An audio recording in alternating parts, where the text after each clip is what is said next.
Review the agenda for add-in and removal and adjustment of any items. Anybody want to add or subtract?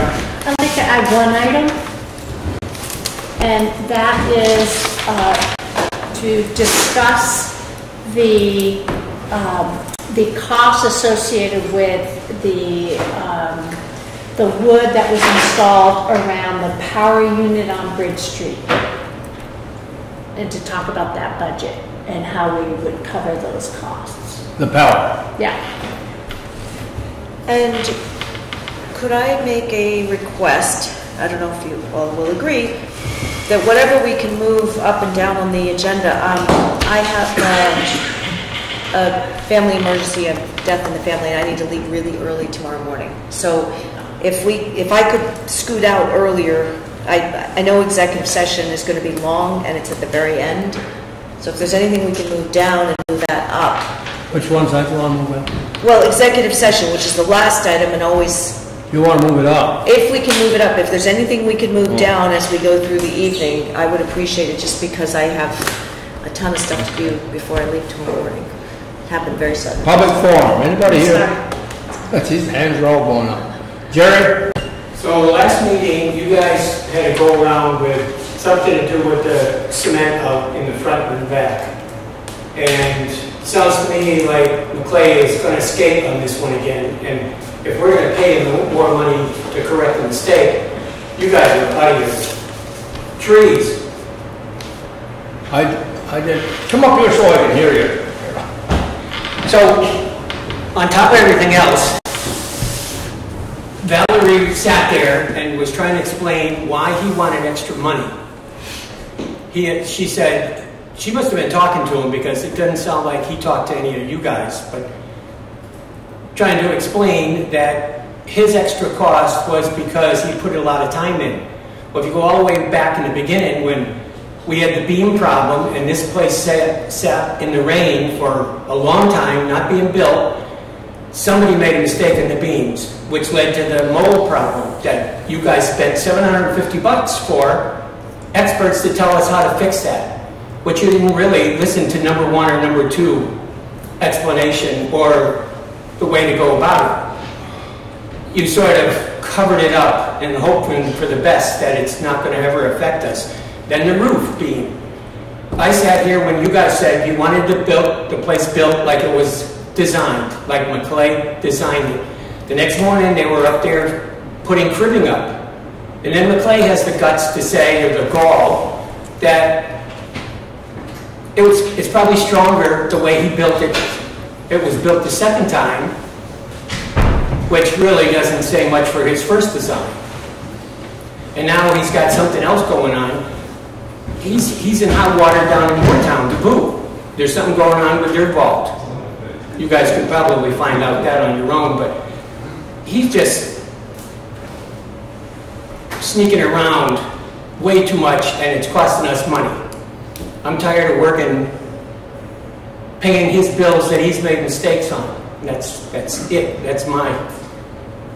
We have been discussing it. We haven't come to a conclusion, but we have been discussing it, Jerry. And I think we understand your concerns.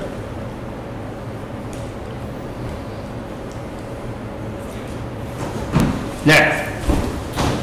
Yeah, I just got to go stay here now. Two questions about the Pine Brook cover bridge. Can you just tell me your name? Sure, I'm Brian Boyd. Brian Boyd, okay, Yeah. sorry. Two questions about the Pine Brook cover bridge. The first relates to the damage on the bridge. Wonder what's going on there, when repairs being scheduled, who's going to handle that?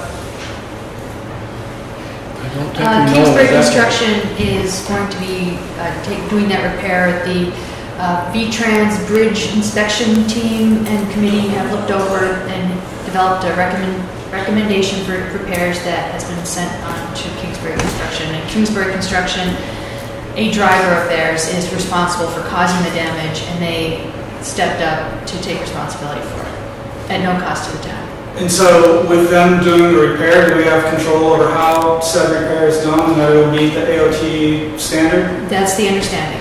So AOT presented a plan, will AOT be Yes. part of the inspection, post-construction inspection? They've agreed to be. They need to coordinate their schedules. I don't know what their schedule is at this point, but I'll follow up. Okay. The second question is about the wedding that may or may not happen on the bridge. They've withdrawn. I'm sorry? They've withdrawn. They've withdrawn. So the bigger question I have about that is the decision-making process and how you came about deciding that that was something that you would allow in the first place, and in particular without a conversation with adjacent landowners. And so I'm just wondering, since that's, to my knowledge, not something that we've ever done, how it is that you decided that that was okay, and why you didn't come talk to adjacent landowners to talk to them about that as well.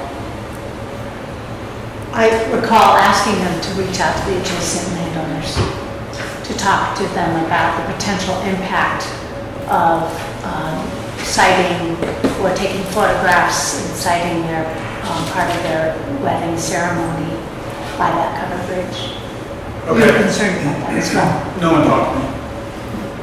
But it's a moot point if the wedding's been canceled. I do think that should be a larger discussion. I understand that for certain events we restrict access to the covered bridges or limit access, but a complete restriction on access to me seems like a big change for an event that would benefit a very small number of people and not the town.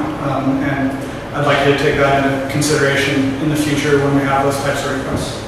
No, what most people don't realize is that bridge is probably the strongest bridge we got in town, because we have two big steel I-beams underneath it. It's probably a good thing if you've looked at the ceiling ever since the Kingsbury truck went through, because one of those beams is broken all the way through as far as I can tell. Anybody else? All right. We'll move on to the Water Commission water break. 30 minutes.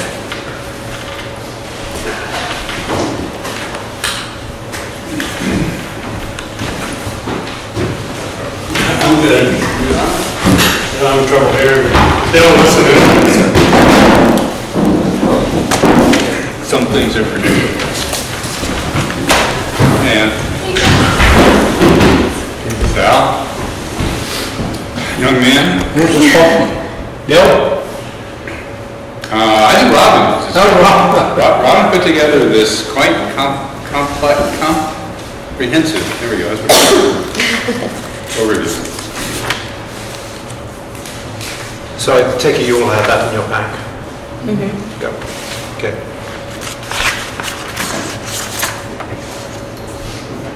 So I think probably the best place to start this is the conversation the Select Board had with us about paying 100% of the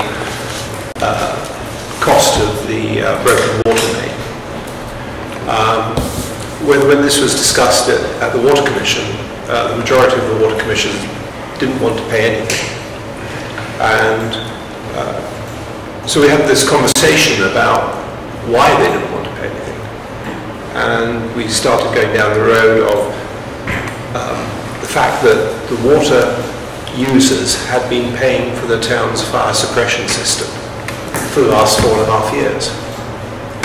And so we were being asked to pay for something, yet we were foregoing income from the town for the fire suppression system.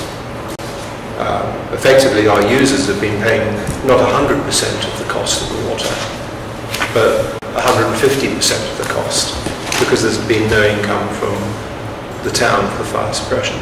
So this conversation went round, and the outcome of it was we have an emergency water fund of just over 14,000, and we felt to put the matter to bed, we'd make an offer of using that emergency water fund towards the cost of the main pipe break. But the bigger issue, I think, is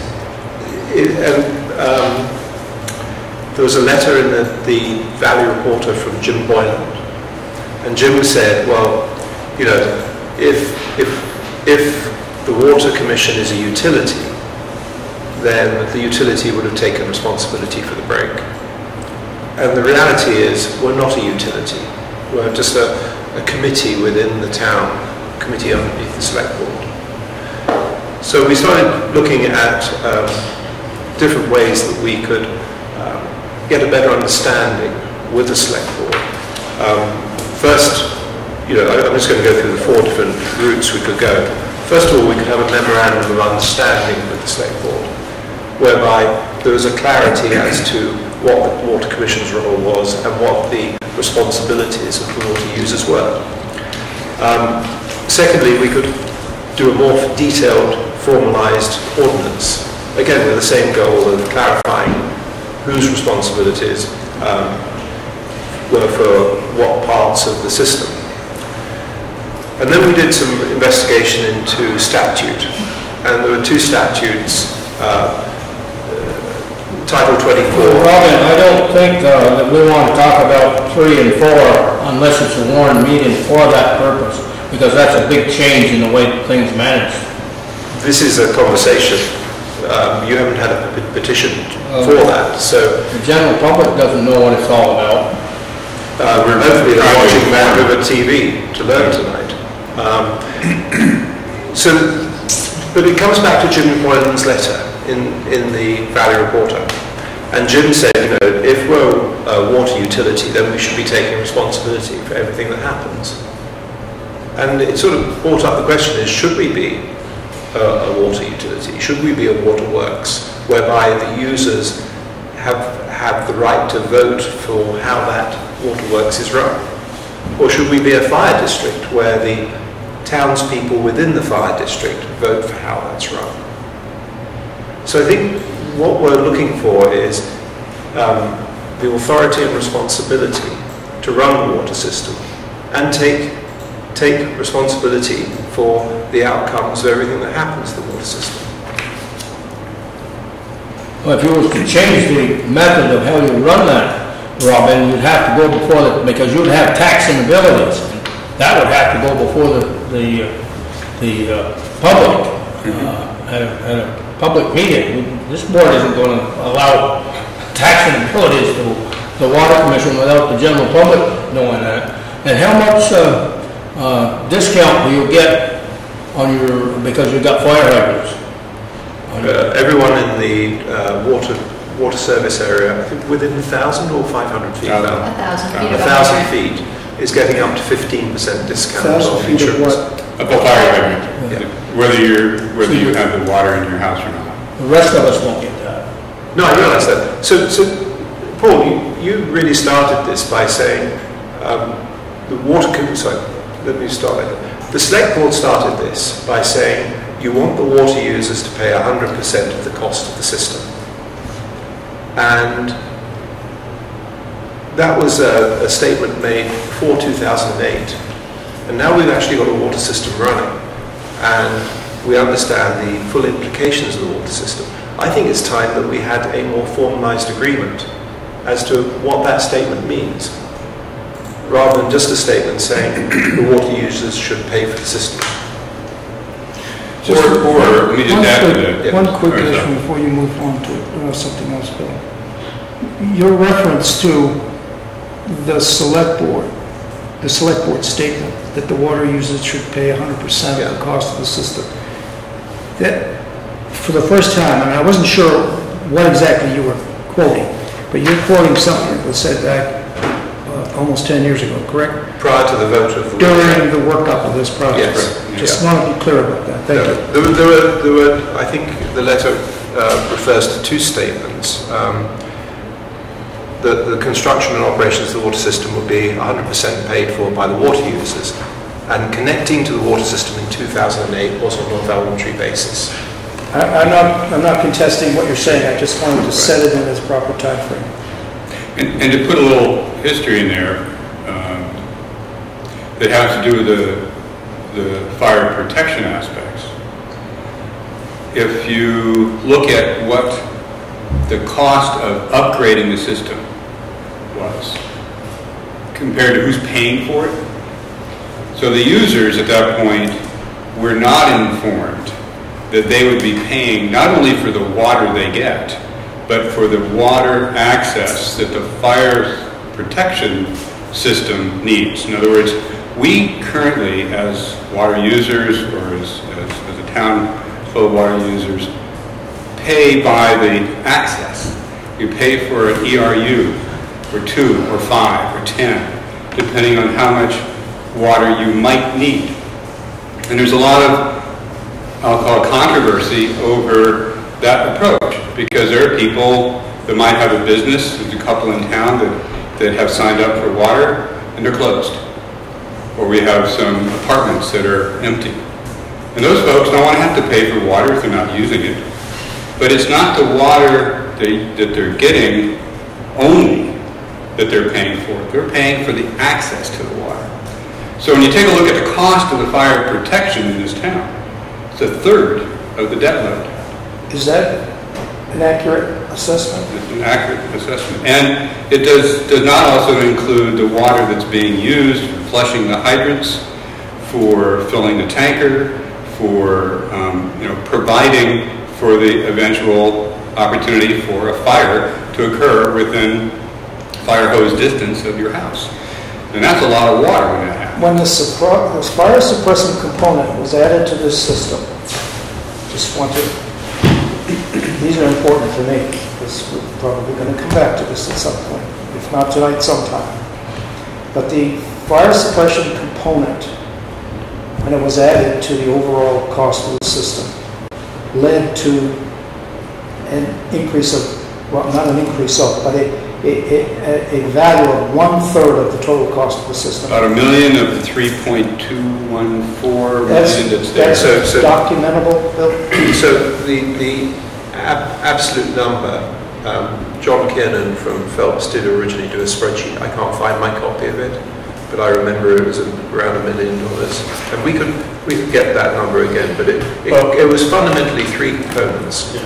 We went from an 8-inch pipe to a 12-inch pipe for the entire infrastructure. We originally spec'd a 250,000 gallon tank, but the tank had to be increased to 400,000 gallons in order to give the right pressure of water at the fire hydrants. And the other thing that was decided at that point in time was to divert the pipe rather than going along Route 100. It was diverted onto Old County Road, which increased the cost again. But the benefit of it to the town was it gave fire protection to the whole of Old County Road. Yeah. And the other thing is, when people voted it, the fire hydrants were not involved. So a lot of people voted for it. A lot of people have talked to me about the hydrants, because people didn't put that together with the cost of the whole thing.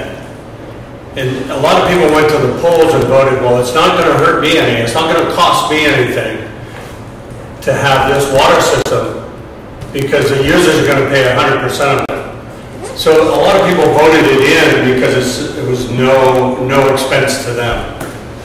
And then, a month or 2 or 3, I don't know exactly, you're asking details, I don't know, and I'll find out, but you guys voted in, the select board voted in the fire hydrants at 1/3 more, $1 million something more money. And most people don't even know that. But the users, again, unfortunately don't know it either when they call and say, well, what, or the taxpayers say, well, based on the great Valley Reporter we have and the way they explain themselves, they say, well, the town shouldn't pay any of that break because the users are the only ones that get any benefit out of the water system, which is not true. 1/3 of it is theirs. And Faceon's involved in this too. They can pull up with their fire, or their whole fire deal is involved with putting fires out as well. So the idea that the whole thing comes down to, well, only the users should pay for this, and that's because they're the only ones that benefit from it, is way out of whack. And and Robin just mentioned about the other things that we had to do. They increased the tank, so we have to have 275,000 gallons of storage at all times, and you would know better than all, Paul. But that's some sort of regulation, either federal or state, for if you have the fire hydrants. the supply. And in so doing that, there's not enough users so that the rotation of the water in the tank, as we know last year, I don't know this year, I'm not up on it enough to know whether we had to treat it, but the reason we've had to chlorinate is because of bacteria happens because the water doesn't turn over fast enough and it heats up in a cement tank, and then you have to treat it. And then the users come to us and say, well, it was told to us that there would never be any treatment in the water.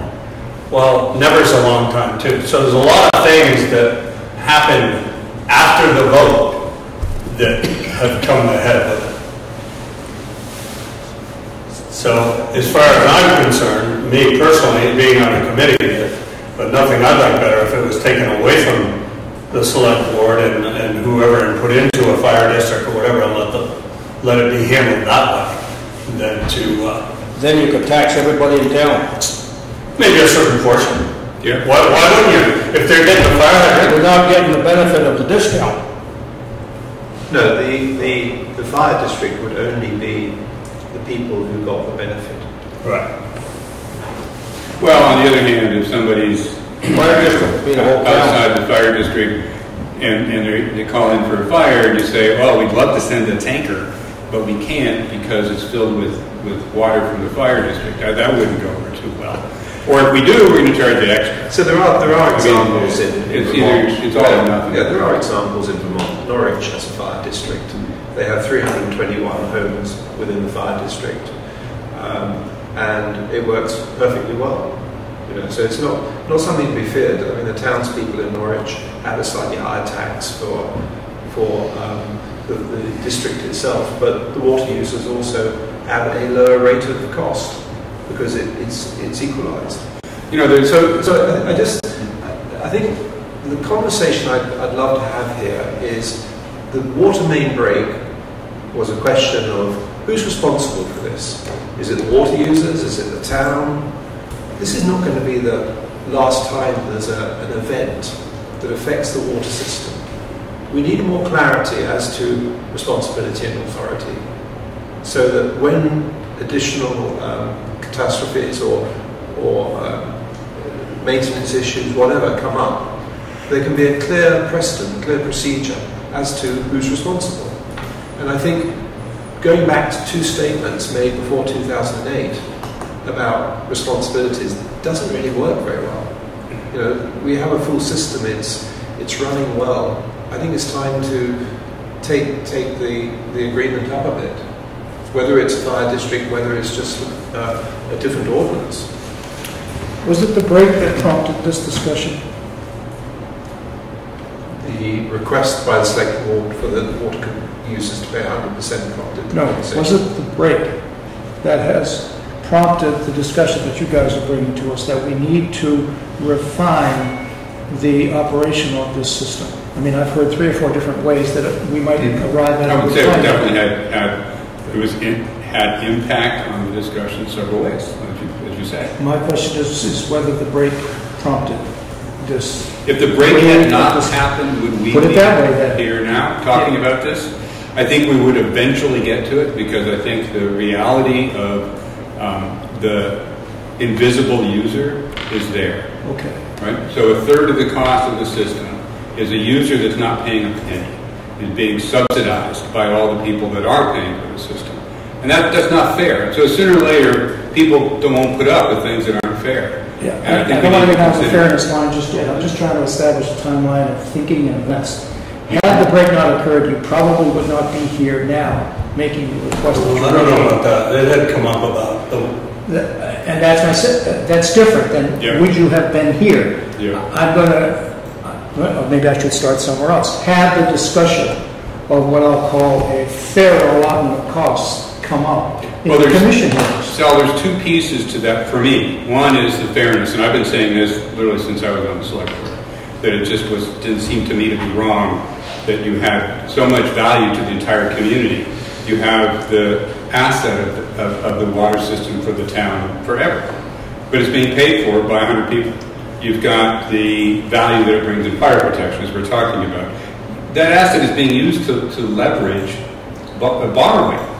So the town is getting an asset from something that's being paid for by a very small set of people. If there were anything else in this town that was being paid for by such a small group of people, there'd be people picketing outside. I mean, just think about if the school was only paid for by people that send their kids there, or if the roads were only being paid for by people that live along them. You know, so it's kind of an artificial system here that was set up to provide a service for people that needed it, that were willing to pay for it, and others are now, in my eyes, freeloading off of that. So if you true it up, we would be in a very different situation with things like the break, because the cost to the town, if it were paying its fair share for the fire protection, would be about a penny per $100 of tax value. Would it be fair, Bill, to say that the break accelerated the discussion about this fairness issue? Well, like I said, for me, it's a little different. I've been bringing it up constantly, but I think for the whole board to kind of get around this, both users and non-users alike, this catalog. I mean, we're being faced with potentially paying a bill that is going to double the cost to the users who was paid in 1 year. It's about the same amount of money, the $132,000 that we pay in debt service every year, that's being dropped on the users to pay. So that means if you did it in 1 year, you double their bill. And that's a lot of money. I think if you talk to any of the water users, myself included, everybody's happy that we have the water. I mean, it's really a great thing for this town to have, and it's going to add to the prosperity. But no one's happy about paying some of the highest water rates in the state. I mean, people feel it's expensive. If the town paid its fair share, it would drop everyone's bill by a third. It would put us in the same category as almost every other town of our size with a water system that has this quality. So now, instead of being the leader in the cost column, we would be about where everybody else is. So it seems to me to make a lot of sense to consider that. The other approach is to completely sever this off. The users would have a vote. If you're not a user, you don't have a vote, but you're now your own entity. Run it like a business instead of as an arm of the municipality that's not charged with taking care of its own responsibility. And here, you know, that's part of why we're sitting here too. There was nothing that the Water Commission or the users could do to control their own fate when it came to having a bill dropped on them. They didn't do anything wrong, but they're getting a bill. So the third that you're talking about, you've made several references, Bill, to the third of the cost is being carried essentially by the users, the freeloaders. So that's you're referring to the fire suppression portion. So whether you're in the system, you're not in the system, whether you're in the district, you're not in the district, you're benefiting from that, but you're not paying for that. Am I correct? That's right. Yeah. Okay. One thing that came that what I got out of the break is just what value is the Water Commission. You guys took over, you absolutely handled the thing 100%, and we knew nothing about anything with the legality of it, who's to pay, who didn't pay. So for me, as I sit on that board, really what does it matter? It doesn't matter. Because the bottom line is you guys have the last say, and it's obvious how involved you got us into it on this last time. So, to answer your question, what did the break bring to the table? What brought that to the table for me? Well, you're saying that we didn't move properly and fast enough to I didn't say that at all. You never asked any of our opinion. Him and I stood down there at that break 5 minutes after it happened, knew a lot about it. I have a water license in the state of Vermont to take care of public water. There's a lot of things that could have been handled differently, I think. But we were never asked anything, Paul. And as the thing got bigger and bigger, and you guys were in depositions and going to courts, and we heard about all the intimidation and all the lawyers and everybody shooting stuff at you, we had no say or no anything. All I'm saying is the Water Commission basically doesn't have anything to say about anything, because you guys take over and then it's yours. But when the bills due, well, let's see, somebody else ought to pay it. I still have the email from someone on the select board at the time that said the users will never have to pay for this. No, that didn't last forever. Go ahead. I don't know if you got that email from Bill, but I was on the select board time when this occurred. Speak up a little bit. Excuse me? Got it from Scott. Got what from Scott? The email that said that you No, I didn't get that. I didn't. Okay. That's the first I've actually heard of it. Okay. Well, I'll forward it to you. Nice try. My question would be to you guys, because I asked this back then, was you're insolvent. The first time you guys had a water main break, you were going to fold. And I was assured by you and you that you guys would solve them and you'd be able to handle it. Now let me ask you this. I believe the fund was about 10 grand back then. Now you have 14. That's a very generous donation to the town. What were you going to do with your 10 grand back then? Because that wouldn't even be a deposit for a lawyer on the case. What were you going to do? Why were we even doing anything? Why was the town even paying for it to begin with? What are you going to do? What are you going to do for your members? If somebody came to me and said, what are you going to do as a member? I would have said, doesn't matter if I'm a member or not. I would have temporarily fixed it. And Valerie makes statements that, well, we can't just temporarily fix it and leave it. For a certain amount of time, you can. Burlington, Shelburne, just ones that I know about. They get a water break in the middle of December, the ground's frozen 16 feet down. They wait till spring to fix it. The town allows it as long as the water clears up. I would have temporarily fixed it, got everybody in the water bath, and then I would have went to the state and said, okay, now you got to fix it. And left it at that. Well, what did we do? You do, the select board? You hired Pete Berry immediately to go down there and Select board had nothing to do with it. Wait a minute, that's not the select board. This is all that. Who did that for the town? Who hired the committee? The commission. The town administrator did.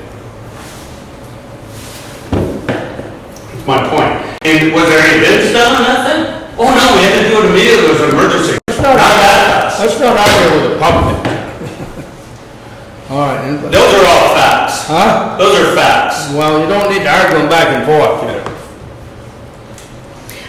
Can I ask, are we? He asked me what we would have done. That's, as a person and a part of that committee, that's what I would have done. What did you do to step forward? Can I interject here? Everything was hush hush. You can't talk to anybody about anything. We've got somebody who wants to speak right here. I'm having a question just where we're going tonight. We have a vote on the offer about the paying for the water. Are we making the decision tonight about the water main break? I think that was Paying for it? Okay, so there's two separate issues on the table, as I understand it. One of them is the immediate issue of paying for the water main break. The second issue is bringing up the issue of going forward, possible ways that we could, wait, let me finish, please. Going forward, ways that we might proceed the same or differently in the future, and pros and cons. Obviously, that's not going to be decided tonight because it wasn't exactly a warned item tonight. But we're bringing it up, we're having the discussion. But it does appear that we had a warned item to vote on what we're going to do money-wise. Is that correct? Okay. So I just want to make sure we actually, I mean, we've been going round and round about this for a really long time, and I would like to make a decision tonight on at least that piece of it and move on. Does anyone else feel the same way? Bill? Paul, thank you. And I think one of the things that hasn't been said that would be worth, in light of Chris's question, let's suppose for a second that the town was paying for its share. There would be $32,000 roughly a year going from the town to the water system. That would go a long way towards doing two things: putting money in reserve and lowering the cost for users, which means more users. More people will tie in if it's less expensive. Well, what share is the town not paying? Not paying for its fire protection. You weren't here earlier, Chris. We can fill you in later. Okay, no, I understand what you're saying. You done, Bill? This before. Yeah. All right, Chris. Okay, well, fire protection. Let's start with the word fraud. Because what is going on here is orchestrated fraud. The water system was supposed to be paid for by the users. As the water system evolved, it became, oh, we're going to throw fire hydrants in. Did the town's voters get an opportunity to say, oh, We want that? No. Would they have said no? I'm not going to say they would have, because they probably would have agreed and said yes. But the fact of the matter is, as these guys are saying, they were not consulted. So, and I was asked by Darrell Forrest, select board member, I'm glad he's not here tonight because he should recuse himself from this conversation regardless, as a member of the Water Commission at the time, came to me and said, Chris, why aren't you on the water system? And I said, I don't need it. I am on a municipal system already that is governed by the state of Vermont. And he goes, what are you going to do when we force you to be on it? And now, we've got this backdoor method of using the fire commission to create a method for the rest of the town to help support this system that was underfunded from the start, that I believe defrauded the federal government with their ERU assessments and assignments to companies. And the fact that you can probably demonstrate that with the usage thus far, not only by the people who are underusing their so-called quotas, but those that are exceeding it. And the fact that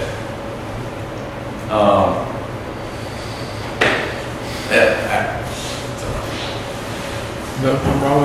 No, nothing to say. Peter? Bill? I don't understand the notion that there's been fraud. I don't understand the notion that because there was a board member at the time that was, you guys said, you presented it, you guys will never have to pay for it, the users will pay for it, yet a board member at the time came and said to me, what are you going to do when we force you to use it?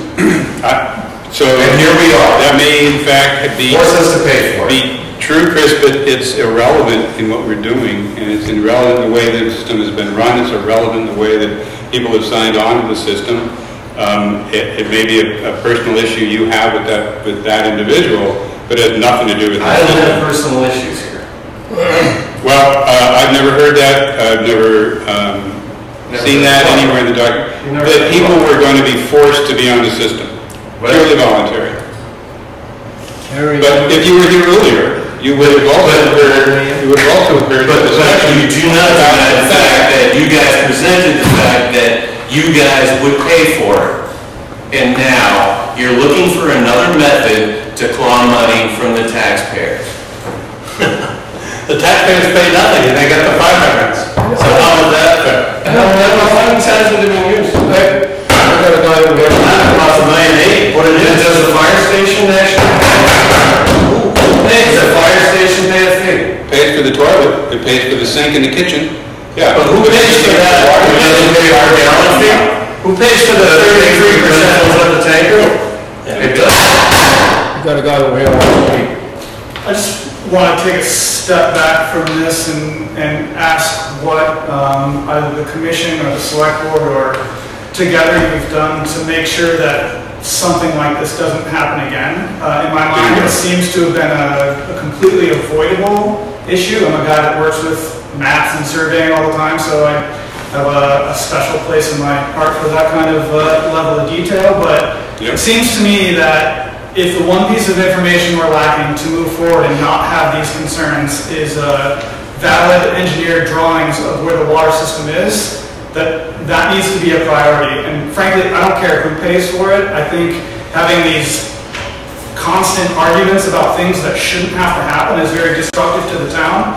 And I do think it would be in the select board's best interest to make sure that we have accurate data that describes where the water system is so that we all don't have to deal with this common frustration. You know, Brian, let me make a comment. I'm going to build a bit on what Ann said earlier, I think.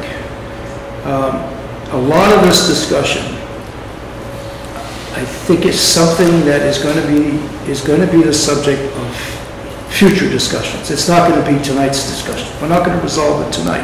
And that is what is the relationship between the water users and somewhere the water commission in there and the select board going forward. It's a hugely important discussion. It's going to upset everybody in town. Those people that remember the assertions about users will never pay are going to be upset probably at some point in time. Those people that feel opposite are likewise going to be upset. But that's going to be a hugely important discussion. We've got 4 or 5 different profiles that can be used. Everything from a fire district to an amendment of the ordinance that with what did you call it? Memorandum of Understanding, MOU, on some of these elements. That issue is aimed at not providing some clarity should something like this happen again in the future. I think that is a separate issue from the one we need to focus on tonight. That is its own discussion. It's a broad discussion. It's going to involve multiple options, and they're all going to be the subject, I think, of some extended discussion, because it's all going to be fairly new. It's going to engraft something, if one of them is adopted, onto the current regime. Today's issue is what are we going to do with the current debt as a result of the break. That's the only thing I think that we ought to sequence this. I've been a real fan of sequencing this discussion, and the sequence should begin with this discussion about how we're going to pay for the balance of the costs associated with the break. And I trust me, Bill, that doesn't end it for me. That's a big decision, and that's going to be just as hostile to everybody as anything else. Following on its heels, I'll be the first to suggest that now we've got to figure out a way to refine this so this doesn't happen again. So that we have some certainty about who's responsible and how they're going to be responsible for these sorts of things in the future. It's a gap. It's a gap, I think, in the guidance for this system right now. I will give you that. No one saw it. No one predicted it. No one really was able to describe this kind of a catastrophic event. We weren't thinking that far. We probably should have. But right now, today, tonight, we either at least start, if not start and finish a discussion about what we're going to do about the cost that's pending. Right now, we have a loan out that's paid for the excess beyond the settlement. The town is paying, servicing that loan. I don't know how much we have into it now, but it's becoming more and more substantial because I think it's a monthly payment. It's a loan, it's probably monthly. I don't think it's a line of credit. It's annual. It's annual? Okay. So we don't have... It's a line of credit. A line of credit. Are we paying monthly? Not yet. Not yet. We will be? It needs to be, the balance of this line of credit, when it comes due, it needs to be transformed into a longer term. And the line of credit is for 1 year? Correct. Are we paying interest on the line of credit? There will be interest, yes. Have we paid any so far? Yes, we have paid a total since the break, almost $5,000. Okay, so by comparison, it's fairly minimal. We need to decide on how this is going to get divvied up, if it's going to get divvied up. I think there are arguments that support a division of responsibility, notwithstanding what was said in 2008.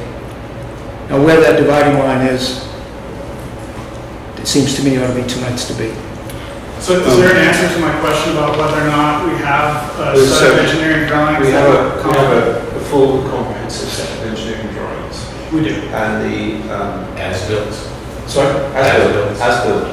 And that was the nub of the matter with the fire, with the main break. Because the state had them too. The state had them, but they didn't approach the town. I think to they had settle them there, drawings. and had marked it. And we had the engineer there just, the day before. Okay. I'm not trying to make anything defensive, I'm just making sure that a very simple, big picture item like that. But these 2 points, And I think that it's a bridge it between... could happen again. And if it does, what are we going to do then? It will happen again. Howard? What happens? Just to help answer Brian's question, the town has become a member of DigSafe. And so every request for digging, we get notice of, and if it's in the vicinity of the water main or any kind of water line, then the water operator gets notified, and they go and inspect and mark the We just had a situation with a road sign with V-Trans, and we went right back to V-Trans and said you can't put the road sign where you're planning to put it. And have they moved it now? Or they're about to move it? I don't think they've moved it yet. Yeah. But I mean, I think what the main break did was heighten everybody's alert for DigSafe and construction projects. To put maybe some numbers to this that might be helpful in you guys making a decision. particularly if you're going to try to make that decision tonight. It's not possible, I don't believe, with the way that budgets are assembled for the town, to retroactively make a payment. But if from the inception of this system 4.5 years ago, the town was going to be paying for its fire protection component of the overall cost, which is about 1/3 of the cost, that would have accumulated to a number with the $15,000 that we have in our reserve fund to virtually wipe out that debt. In other words, it would be a 1-to-1. So if that can be done as a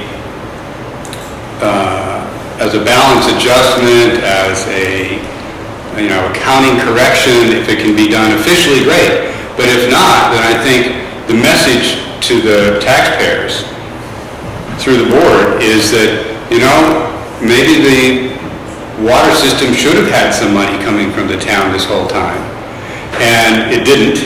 And when this bill has now come due, we can take it from this column and take it from that column, and they wipe each other out. So I think that's all on part 2 of this. Everything you just said is part 2. Okay. And I really want us to stay focused on part 1, which is a simpler and maybe more difficult discussion. What are we going to do about the debt that we currently owe? Not the debt of the system, the debt as a result of the main break. We have a balance that's left over. Well, you can do something. You can put pressure on the water commission. The water commissioners can resign. You can go in. You can reach through. You can do whatever you want there because you run it. Which is why we want to have this other discussion about making it an independent body. But if you did that, then you're going to have to look at the users in the eye and say, this is fair to you, and it's not. Can you just clarify, stepping back a minute? I think it was in response to an exchange between you two. So right now we have a number of public facilities that are users of the system. We have the town hall, we have the school, we have the fire station, we have the ambulance. I can't think of them all off the top of my head, but basically the White House probably. So town facilities or buildings or public facilities and buildings that are users. What are they getting or paying for in their use right now? And is there some sort of more general benefit that they're not paying for except as so there's every town building has been charged based on the CRU, which is its wastewater capacity, except one building, which is the fire station. The fire station has one ERU that services the toilets and the wash basin, but it also has an 1.5 or 2 inch filler pipe that's unmetered and fills the fire trucks. So what you're saying, if I understand you correctly, is that basically the fire station is paying as a user for flushing its toilets and drinking water, but it's not paying for the water that's used to fill the tank trucks. You confirm that? That's correct. That's correct. Okay. That's what I thought you had said. But let's not forget the other components of the fire protection. We would have a much smaller tank. We would have a much smaller line. We would not have fire hydrants. We would not have the operations and maintenance costs that come from upscale system. Right? So the pumps have to be bigger, the lines have to be bigger, the valves have to be bigger. The things that wear out, when they wear out, they're going to cost more. Right, I understand. And that was the select board that asked or demanded that those things be added to the system. I understand that. I was just trying to clarify. At the minimum, it was the select board. And it was an easy decision because the only people paying for it were going to be the users. And they don't Discussion here tonight is what we're going to accept or what we're going to do with that $14,198, basically. That's what we got to deal with here. And we're not going to flush this all out, this other part out tonight, that's for sure. Can I just ask one clarity, though? I know you want to move on, but just when you talked about the value of the water system, and you articulated, you quantified a value of, say, 1/3 of the system, was that specific to the fire protection, or did you actually try to itemize and quantify all those benefits that you've just described? Because you laid out a number of benefits that in addition to the fire, fire protection and the usage for providing that fire protection. I mean, we talked about the public health standards and providing safe water to public facilities such as the school. We talked about the importance of the town has been using our asset to leverage federal money to support other projects. To get bonds and not. So the question is, I'm trying to get a sense for the quantification of that value to the town. The quantification was not a hairy-fairy number. It was the actual cost of the increase in size of the tank, the actual cost of the increase in the size of the pipe, the actual cost of the fire hydrants. I don't think it's included in there. We need to go back and look where the extra size of the ditching had to be bigger because of the size of the line. There were some other costs associated, putting it up over Loop Road. That wasn't originally in the plan, but it was there for fire protection reasons more than for users. I think if you look at it this way, the total debt is just over $3.2 million. And if $1 million of that is assigned to the fire protection, just based on the $1 million at the interest rate that the loan is, that's $19,800 every 6 months. So $39,000 a year. So the water users are paying that $39,000 in their fees and rent. And why do we not have a meter on that usage that you described? Simply because you're assigned a single ERU to that public facility?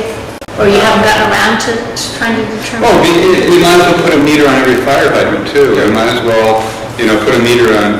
But the reason why I'm asking is because we know we're providing fire safety with the fire trucks to the town of Facein as well. That's a good point. And if you meter something like that, you can really help to quantify what that value is for overall fire protection. You have to go back to when the system was being put in.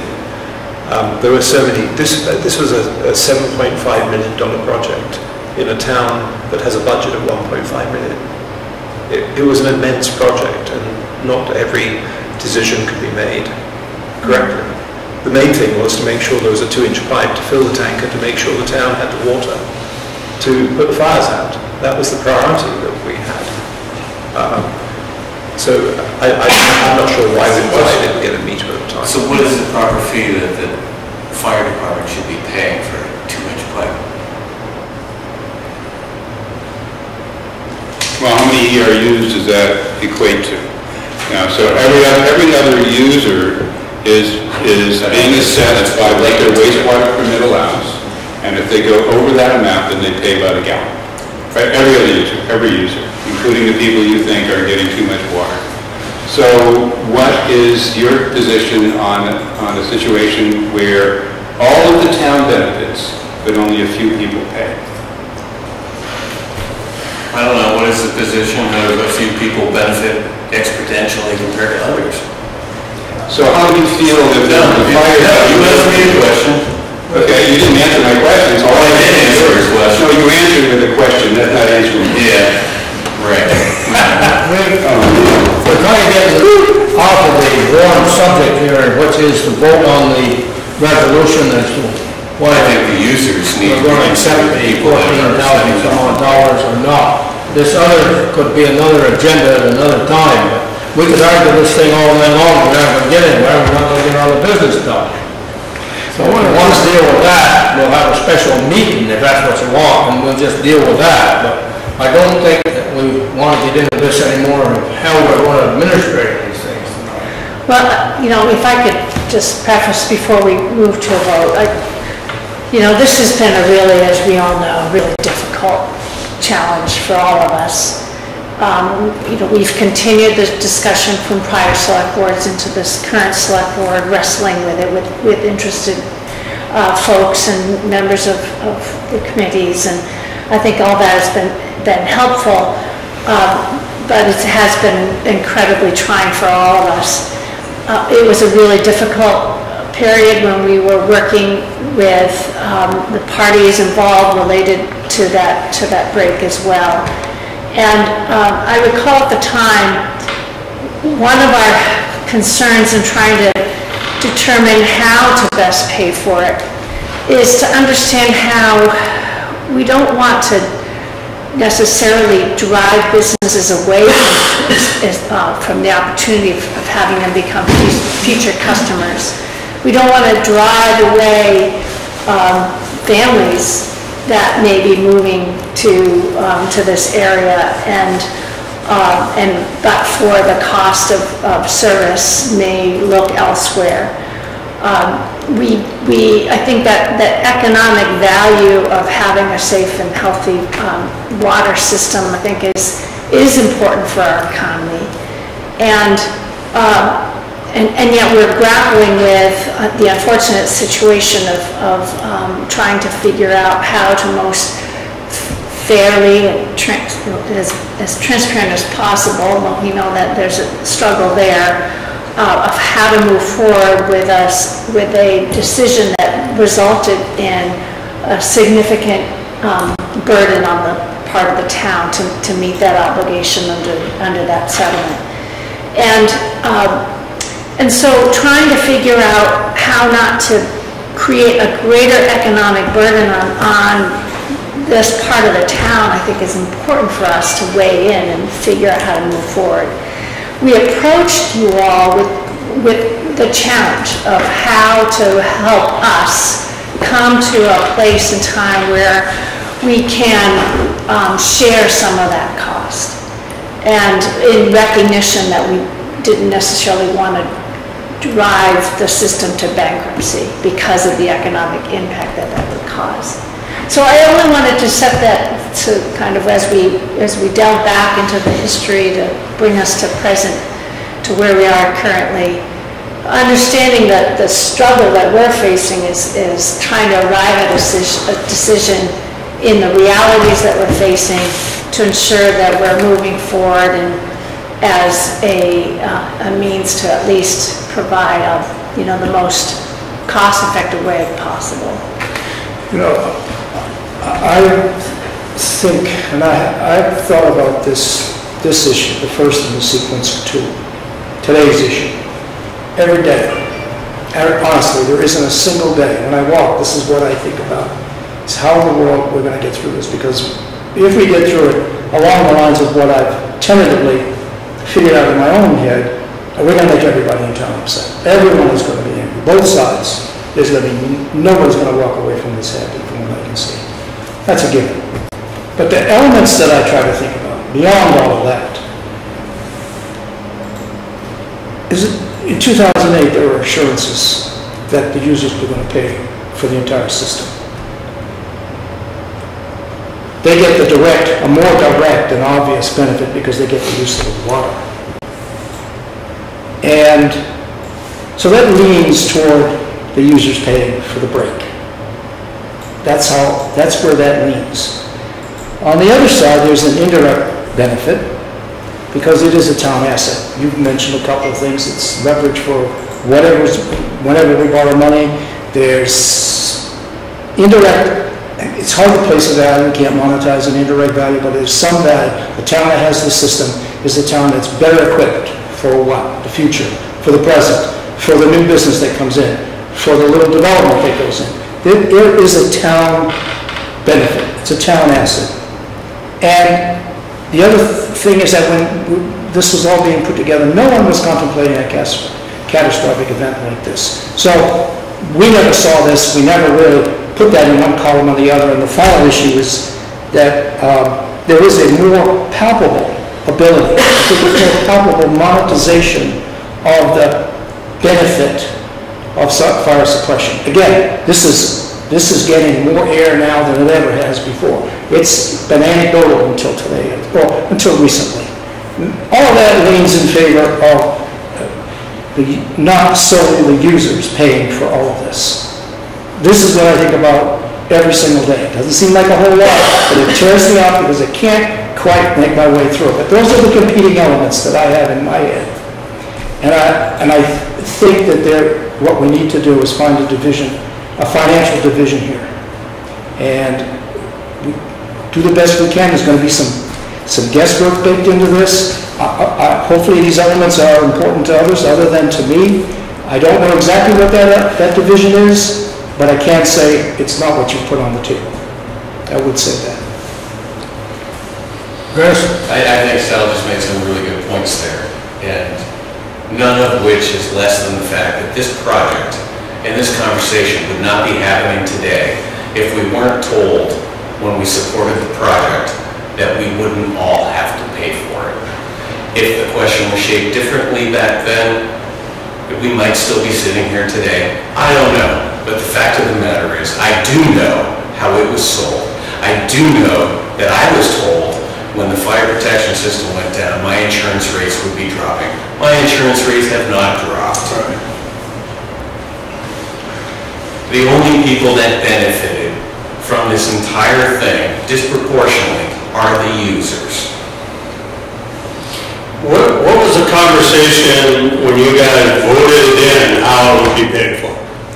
As a select board? I know not all of you maybe weren't on there at the time, but you certainly were, Paul. I mean, When you voted in what? When you voted in the fire hydrants and to upgrade the system and make the bigger tank, what was in your mindset about it? Who was going to pay for it?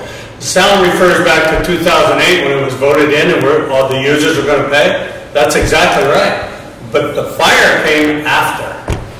I don't think that A third of the costs came after. I don't think the subject of the fire hydrant additional cost came up at the time of who was going to pay for it, Peter. I don't think so either. So you vote in a $1.8 million or $4 million thing and you don't know how it's going to be paid for. Is that what you're telling me? I'm telling you that I think we have been considering some different methods of handling the situation as far as the hydrants are concerned. Well, it sounds to me like once you voted it in, it was just put aside. You're saying to us, well, if the break hadn't happened, this would now have come up. That's not true. There's been some mumble, but there's a couple people on the board that the rest don't agree. I disagree because the fire department has been talking about this situation for some time. How they were going to pay? How the town was going to pay for it? They have been talking, coming to the town in the future, previously, and suggesting that the fire part of it be shared because it turns out that we were able to use it more for you or for somebody up on the hill. No, I suggest you recuse himself from this conversation. Things have changed since that happened. But right now, I think it's time for us to either vote this, we got to move on. For this subject, we'll have to have another. Then we'll have to decide. We'll have to have another discussion, public discussion. Can I just add one thing? I mean, building on, I think, what you said, Carrie. First of all, I don't think anybody's going to be happy here, least of all me. I mean, we have two sort of fundamental issues here. There were commitments made to the voters at the time the vote was taken.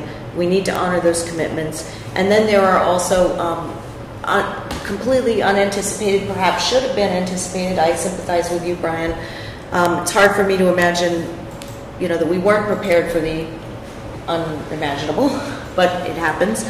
And then we also have the reality that a whole bunch of extra costs were added by a previous select board that were not part of the original thinking. So we've got all these competing things. We are where we are today is what I keep looking at it as. I'm a member of the select board who's been here less than 18 months. We are where we are today. We had a water main break where we essentially got screwed by the state and everybody agrees. I'm sorry, that's rude, but we did. They messed up. We had to finally cut our losses and move on because we realized it would cost us more to fight it than we were going to get back. But the reality is that nobody disagrees that they were at fault. So we did have plans, they didn't consult them, whatever. So nobody's happy about that.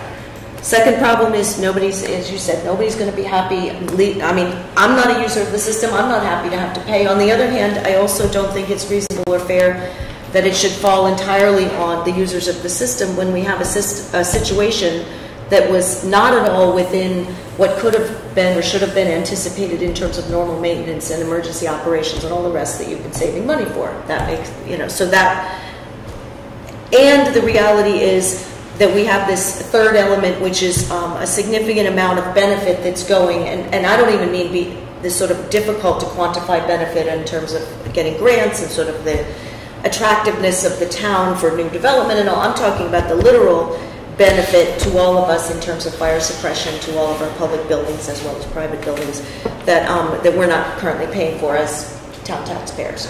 So I guess after thinking and thinking and thinking about this myself, I came to the idea that on this particular thing, we're going to have to share the expense and nobody's going to be happy.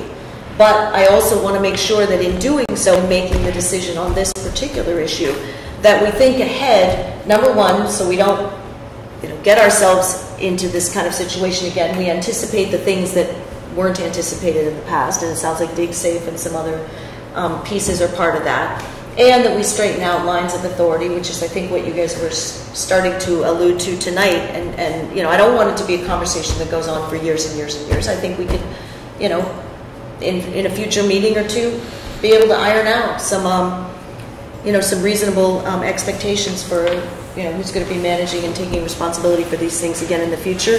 We have good people in town. The select board is not the only set of good people. I trust other people to make good decisions as well as myself or any of us here. And I think we need to figure out what we're going to do in this moment.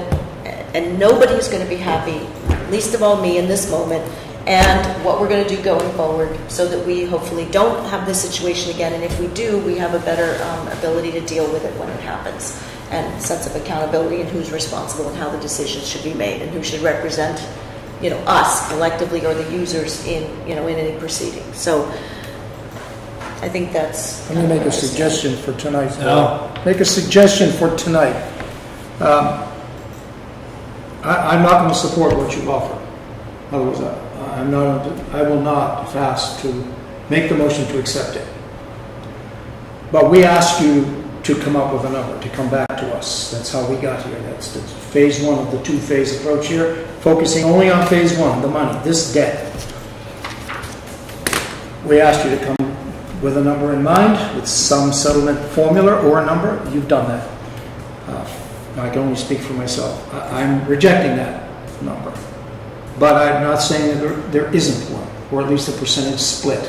So I would say that if the board agrees, and there is no motion, or the motion doesn't pass, that we pass this on, that the board meet and discuss now what we think, because we've heard from the commission what we think the division of the cost should be, and go to you with what that number is.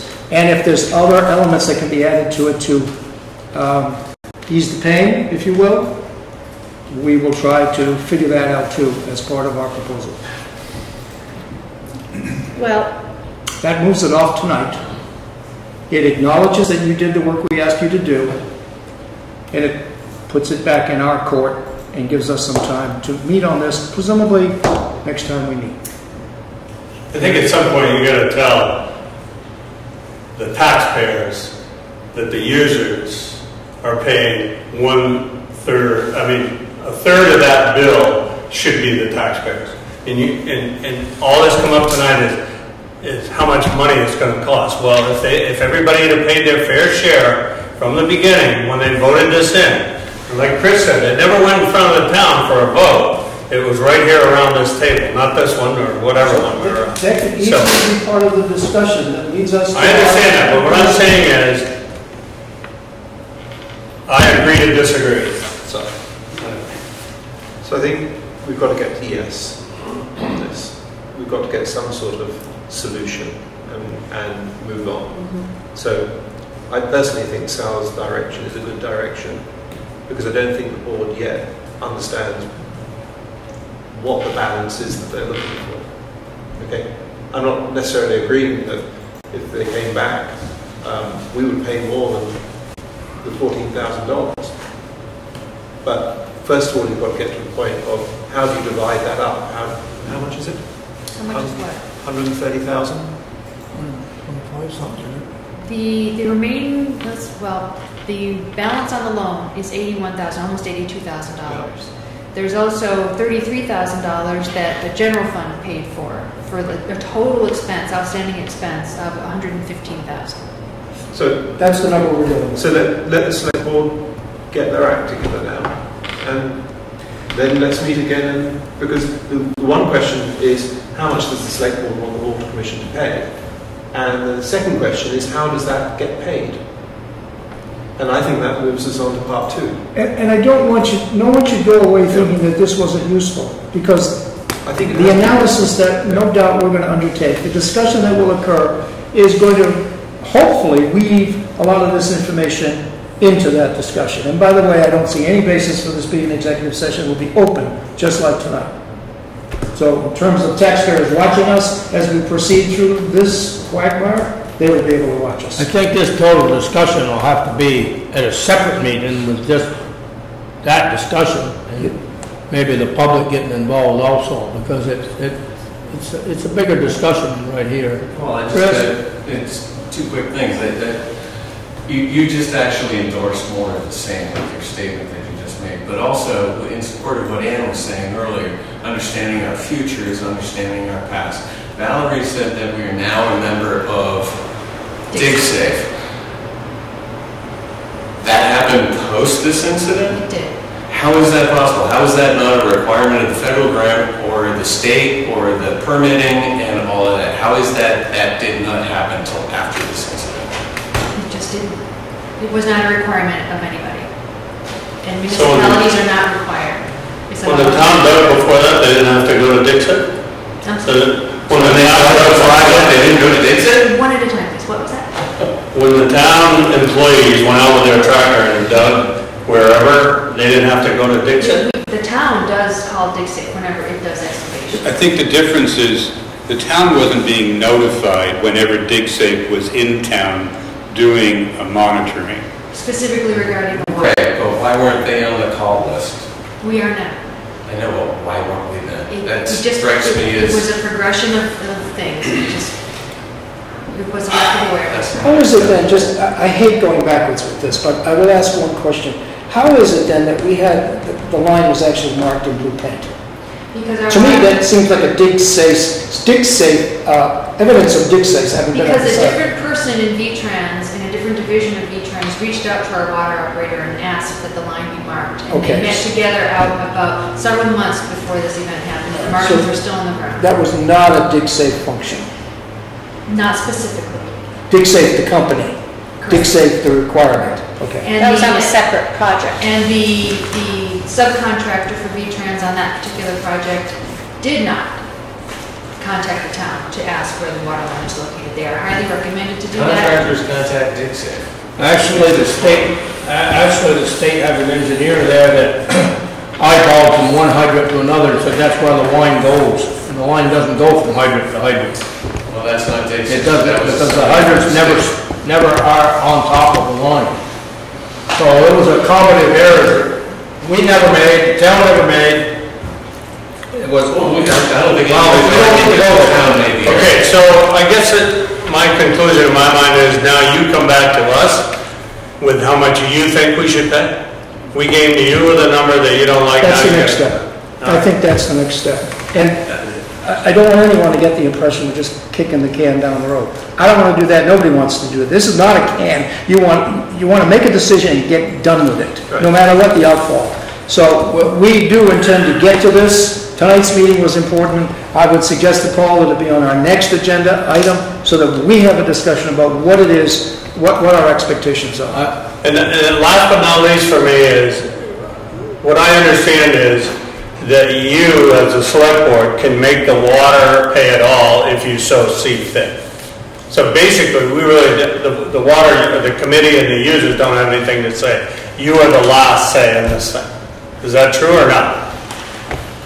You could come to us and say, you got the water people, the water users have to pay it all.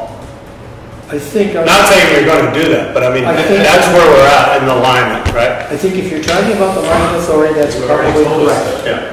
So whatever number you give us, we got to live with. There's always room for discussion, Peter. Always. And this is where the issues about future authority, responsibility, autonomy, and all come in and are so important. Because who looks after the users? Who protects the users? I think what I'd like to do is have a publicly warned select board meeting specifically for this item alone, so nothing else goes on at night, so the public could be here. Right. And we could discuss it, because It's 8 o'clock now, and we've got 4 hours more of work to do, and if we keep arguing this, we ain't gonna do anything tonight. But I do appreciate you guys being here, and I appreciate you putting on the table what you... Jerry, you got one last question? No, I got one last statement, a couple minutes. You guys are all volunteers. I'm gonna push for the taxpayers coughing up that third. Only because December 23rd, our house burned. You guys came up, but in between keeping water in that tank and the pumper, you guys ran out. Not your fault. I'm sure the guys that were down busting up ice or whatever wasn't having coffee break or donuts. They were working their tails off, and it was 5 o'clock in the morning. So I would think, had there been a pipe at the station you guys could have filled up, or the one that's down at the end of our road, must be 1,000 feet or better, they could have been right there and got back up. It was 5 minutes when the house burned and everybody was just hoping the trucks would get back. So we may not be in the fire district, but I think we could all afford. Okay. Anybody got any last statement before we move out of this? I would just like penny and a quarter. Water commission to, and adjacent to whatever your settlement figures are, include a piece that is continued solvency. Penny and a quarter. We're solvent. Thanks, God. Obviously. That's why we're here tonight. I hate to move you all off. We do have things to do. All right. Say that again? When Bill keeps saying penny and a quarter, what was he talking about? Penny and a quarter would be 50,000 on the taxes. I don't know what happened. I don't know. Okay. Village Center. I hope the board is happy with that. I really didn't think we were going to get anywhere tonight. They did what we asked them to do. I'm glad there was, I personally am glad, not personally, but as a select board member, I'm glad that we did not approve that. But I'm equally happy that we're going to spend some time on another agenda to come up with, hopefully, either a number or a percentage of the remaining debt that we owe. And to be able to discuss rationales, even competing rationales for that proposal. Tonight was good in the sense that it gave us a lot of things to think about. Right. And it will help us to form whatever rationale supports the final proposal. I also appreciate Ann's comment about setting in place how we're going to handle this into the future. This is just Step not two. about, but Please. that step 2 should come on the heels, because that step 2 very much may involve looking and metering how we use water through the system. It's all for the future. It's all perspective. I'll be ready to have that discussion the first select board meeting after we've determined what the relative parties are going to pay toward this remaining debt. That is not an item that should be delayed, I agree. But when you have 5 different options, that's going to take us a while to examine all of that. Let's move on to the Village Center designation renewal. That ought to be simple. Hopefully it is. Hopefully everyone's in agreement that this is something we should do. It's benefit to the village. What's this? I did have to use it a little bit. Do we have to vote on this? Yes, please. Okay. I make a motion that we renew the village center designation. I'll second it. Motion's been made and seconded. Any discussion? What is this really going to mean? Just continuation of what we're doing? We have to submit a new application and document how it more closely corresponds to the updated town plan. We need to get support from the Regional Planning Commission, and we need to show documentation that the select board supports the application. And the motion's been made. All in favor of that motion? Aye. Thank you. So carried. By golly, we got through that one quick. This one's going to take a little longer. Rock Road update. Aaron? Yeah, and I've had a little back and forth with the Central Vermont Regional Planning Commission, and Valerie kindly made copies of the most recent communications. Was this sent out by email today? No, I didn't have this email, so okay. No, I had sent it out last week to Dan Courier at the Central Vermont Regional Planning Commission. He's the transportation planner. Yeah. And responsible for, as our point of contact for 2 different road-related grant programs. I wanted to get everyone up to speed about the Ronk Road project. As you know, we had heard earlier in the year from Kelby Wilson about some of the constraints of inability to access her property and the farm operations of her property along the Ronk Road, which is a Class 4A road.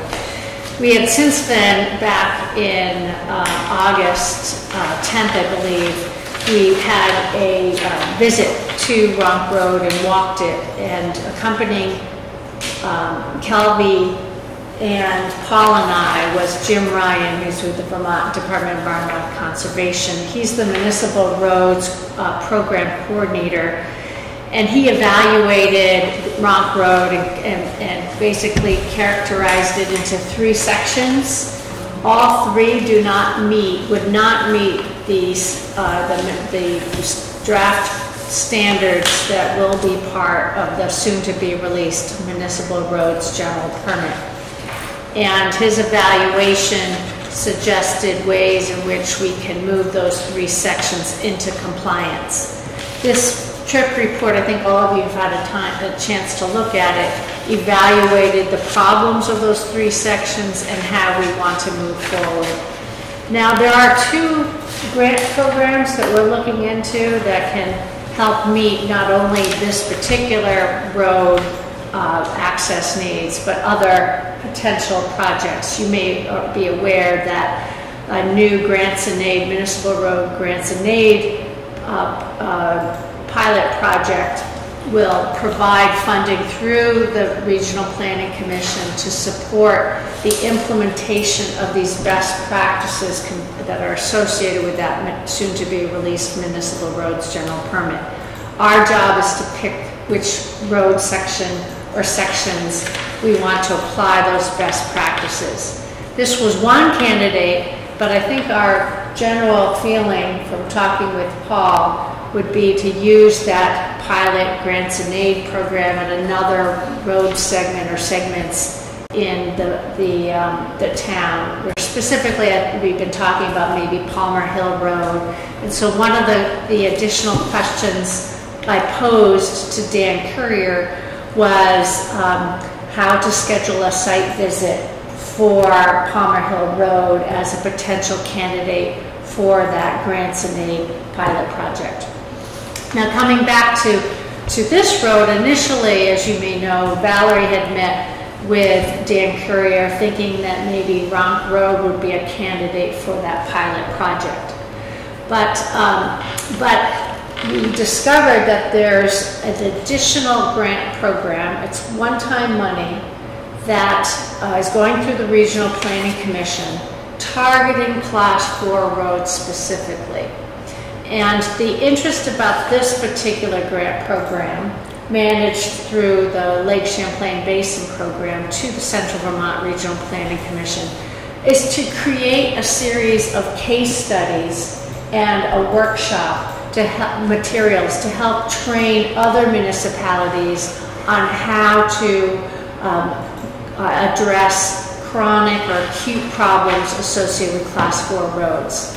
So it's a little bit different. They're looking for ways in which to create case studies for basically training purposes for other town road crew. And both Jim Ryan and Dan Courier thought the Ronk Road project could be a great candidate for that second grant. I discovered from communications that Jim Ryan had already gone ahead and requested that the 3 problem segments of Ronk Road be added to that grant program. So that's good news. And the size is approximately the same. I think it's between $9,000 and $12,000 that we can use for that second grant program. Subsequently, Paul and I met with Kelby Wilson and her brother Rolly Richards to review this trip report, evaluate the problems identified in those 3 segments, use this potentially as a strategic plan to address those 3 problem areas and determine next steps. And at the end of that discussion, we were moving forward. They were in agreement on a number of key provisions. Number 1, they're very interested in having us continue to include the Rock Road as part of that second grant program. Great. You're saying Kelby and a brother are? Kelby and brother, very much interested. Number 2, they will stabilize based on the recommendations described in here and the standards described in here. Stabilize that channel that is draining from the artificial pond outfall that leads into the town roadside ditch. They will fully stabilize it based on the standards here. Thirdly, they are very interested in making sure that all 3 segments are included and would support providing the 20% match associated with the implementation of this project. So that's how we ended, is that, well, we're moving forward. We'll need more information about... Who's going to provide the 20% match? The landowner. And so, in other words, there would be no cost associated with implementation of this project except for maybe administrative costs, and we can include that as part of the match. That came about, Carrie was a little sly about the whole situation. She said instead of enforcement action, maybe you could put in the 20%, because there could be an enforcement action there. Clearly. They definitely refused to change the location of the pipe. So Carrie said, well, there could be enforcement action, but, and she wheedled out the 20%, at least it looks like. We recognize that there are a couple of problems associated with this. One is the potential enforcement of the discharge. The second, though, is the violation of state Title 19 of state law. That, and I actually had the language with me, and where it articulated that you couldn't divert water into the town road without a municipal permit. And so we did describe 5 different options they had with respect to that drainage from that artificial pond. One of them, obviously, the best option would be to drain the pond and move the drainage to go under their driveway, under the town road, and into their meadow.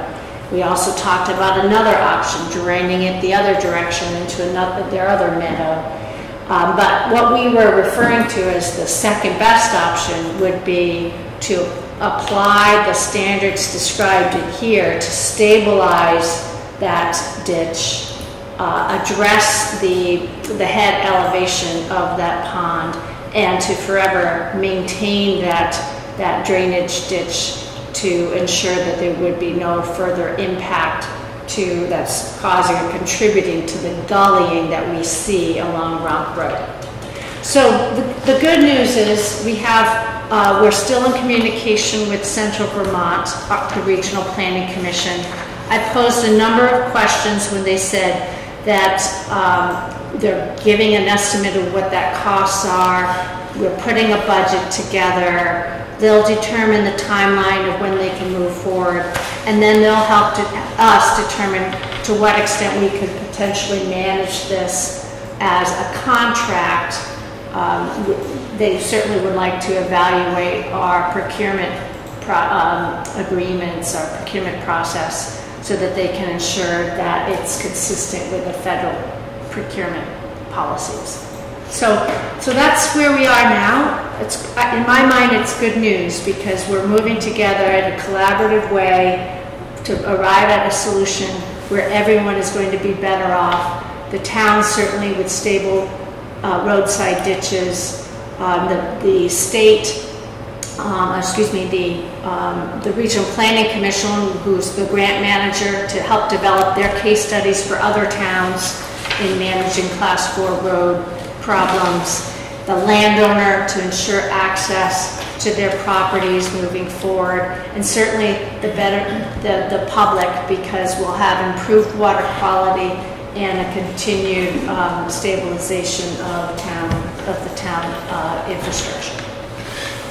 You've done a lot of nice work on this. I want to say that first. I have a comment and 2 questions, however, but you have done a lot of terrific work to get this to where it is. Question, and I directed most of it to Paul. I know you were deeply concerned about the discharge to our ditch. I know that you've included that in your presentation. Are you satisfied that this is a solution you can live with? I'm not satisfied with the conclusion, other than the fact that instead of making enforcement action, they did agree to do 20% match. If they had refused to that 20% match, I'd have said, let's do enforcement action. Because it would have been a serious, they weren't going to be, we were going to drag them through they weren't going to go willingly. Well, the other question, or maybe it's a comment, is I don't know if this came up, but there's case law in this state that seems contrary, very contrary. Well, I'll just say contrary to the whole concept of a private landowner discharging onto someone else's property and causing damage. That someone else in this case is the town, since it's our road. And if there's another flood event, there's going to be damage. And you've got cases all lined up saying you can get an injunction against that activity and you can seek damages as they relate to the flooding event. I don't know if that came up. I don't know where that is in this context. It's not going to go away. So I guess in the end, I'm hopeful that the plan that's put in place is going to be secure enough that we don't have that doesn't happen. That's, I guess, where I end up, because you've got, I don't know if you have statutory law against you, but there's case law against this kind of a solution. If it holds up in a rain event, it doesn't cause any discharge, we don't ever get to the message in those cases. The little thing that does bother me a little bit is we're going to get this all fixed up. And we are going to have an event, culverts aren't going to take it, and it's going to wash the road. Which puts tremendous pressure on doing this thing as a Class A job. This has to be as good as it gets, because that's a horrific spot up there. You've got the various entities of power and force between the pond and that steep after the pond and the steep part of our roadside ditch, and a road that has been susceptible to eroding for years now. I mean, we have all the worst factors in place, so I'm hopeful that whatever we do there, we do it as a real top-notch job. And the last comment I'd like to make, and I made this before, but this is important to me, that for the longest time we've been talking about how if we were going to enforce the provisions of 4A of our road policy. And you recall the whole discussion, is it discretionary, is it mandatory? Well, it's discretionary. It is. And for the purposes of my point here, it is discretionary. That discussion is no longer in front of us. I think, and I've mentioned this to you, I don't know if I mentioned it to the entire board, but the whole model of this discussion has changed. This is about acting on a town road in such a way that it will avoid the impact of the municipal road general permit and what it will require. We're getting ahead of the permit. Changes the entire model of the discussion.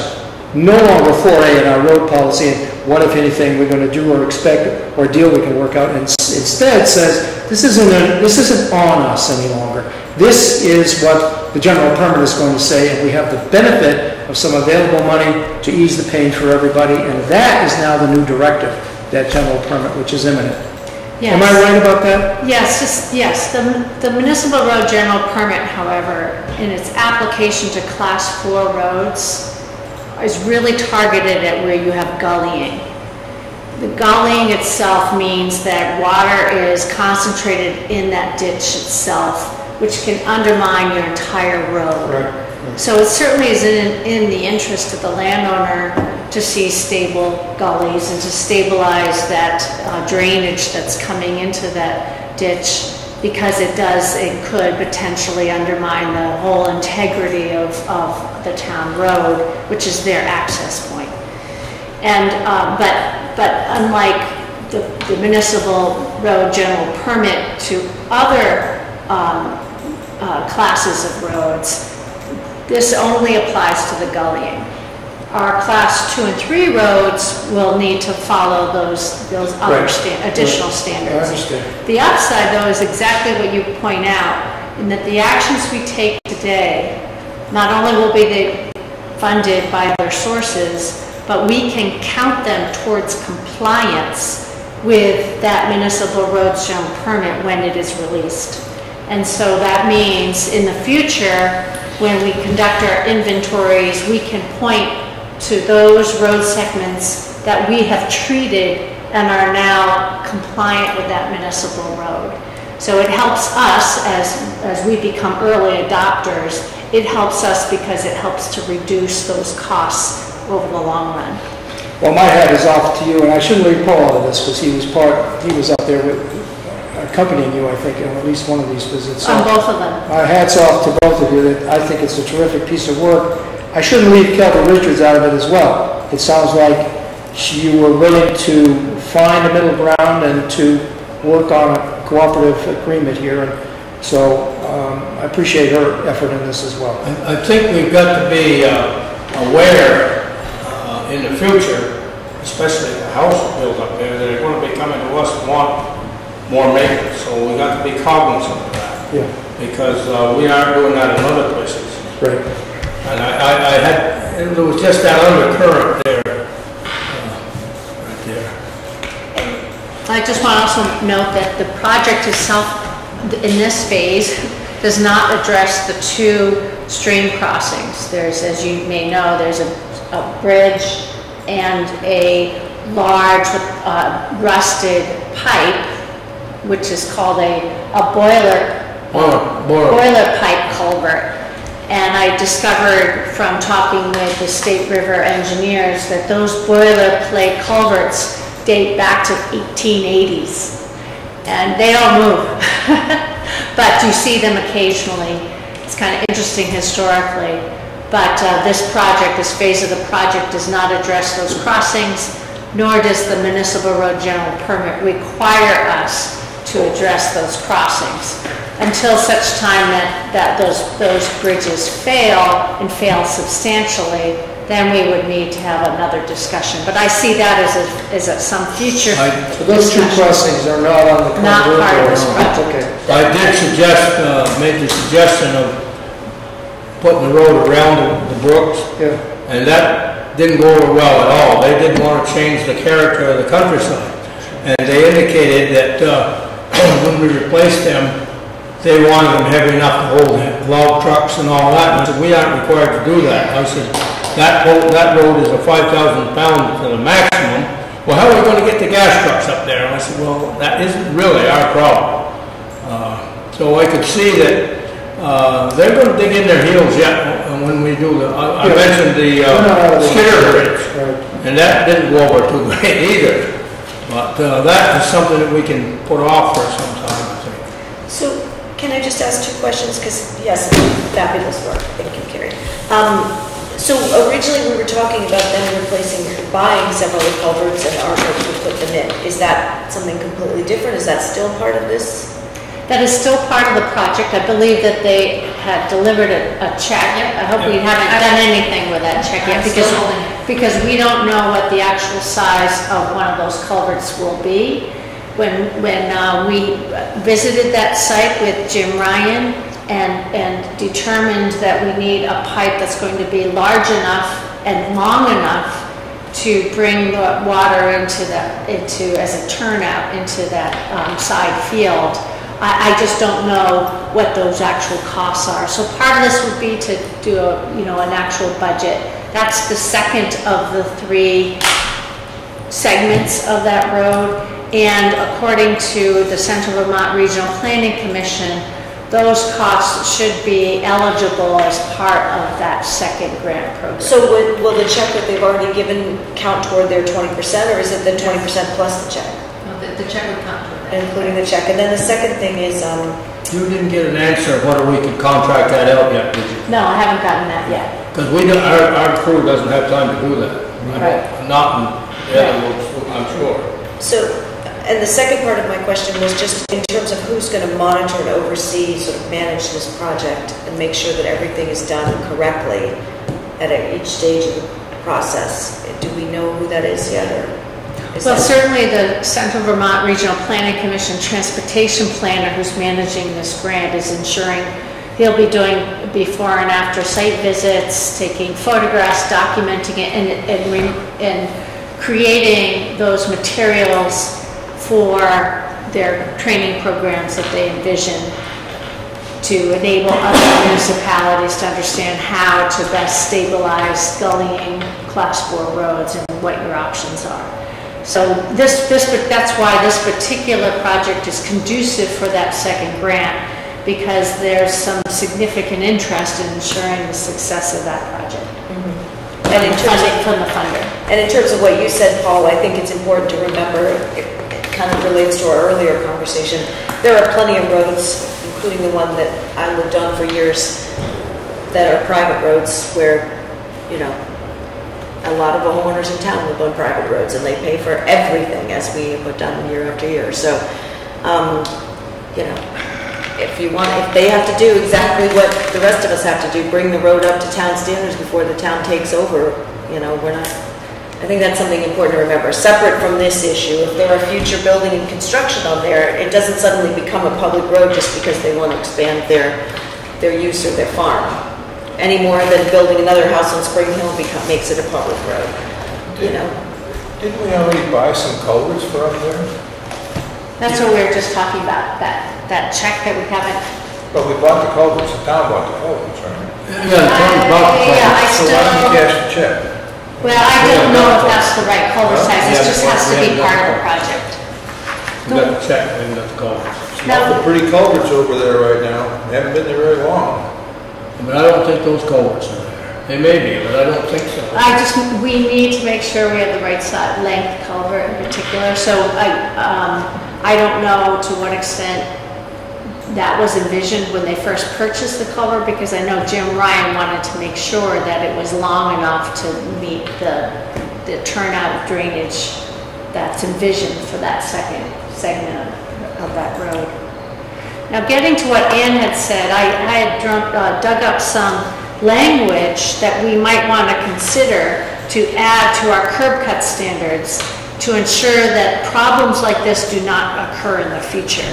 And I found some information of other bylaws and other standards that I think New York communities have used to ensure that there's clarity in what people can or can't do with respect to any drainage coming into the municipal roadside ditch. And at some point, not tonight, but I do want to revisit our curb cut standards to make it a lot more clearer to ensure that we don't find ourselves in this situation again. One thing we got to do, we got to figure out some exact plan as to exactly what's to be done. He hasn't got that ready for you. Not yet. Because if we have somebody to put it out to bid, we've got to have a pretty good plan to go forward. Right. What happened to that load of rocks that they had delivered up there? Is that up there? The rocks? The rocks are too small. Yeah. They're still going to use them to chink in the larger rocks that they use. Yes. They wanted 12 minus, and those are, I believe, 6 minus or something like that. And plus the fact that they were just going to dump them in the ditch that goes up there. And that isn't the way it's supposed to be done. It's supposed to be going out. Yep, you gotta shake it up. I'm not sure they really understand it yet. Well, that's why I'm concerned about making sure that there's a lot of oversight of the project, including their portion of the project. Correct. You know. Well, the Central Planning Commission does that, don't they, Karen?